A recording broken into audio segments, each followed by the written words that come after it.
আসসালামু আলাইকুম প্রিয় দর্শক। এই যে আমি বিলেতে যে ঘুরতে আসছি, এসে একটা অদ্ভুত জিনিস দেখতেছি। অদ্ভুত জিনিসটা কি দেখেন, যে মেশিনের পরিবর্তে এখন কি এই যে আমরা কিন্তু অনেক যখন ছোট ছিলাম তখন কিন্তু এরকমভাবে আমরা এই যে আপনার জাত, সেতি এগুলোতে কিন্তু পানি সেচা দেখতাম।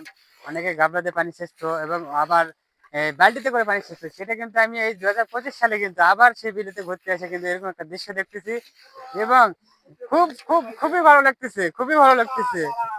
হ্যাঁ, তো এখন আমি ওনার সাথে একটু কথা বলবো এই যে এই বিষয়ে, যে আপনি কি মনে করে এরকম ভাবে পানি ছেঁচতেছেন? আমার বিছনে নষ্ট হয়ে যাচ্ছে যার জন্য আমি এইভাবে পানি সেচতে আমার পানি সাজার পরিবেশ নাই।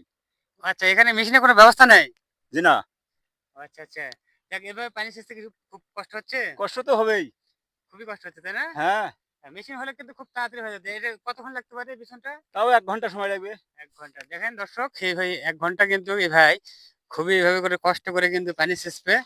এটাতে যদি আপনাদের ভালো লেগে থাকে তাহলে অবশ্যই আপনাদের কাছে কি নতুন করে কিছু বলব না। তো ধন্যবাদ সবাই, ভালো থাকবেন।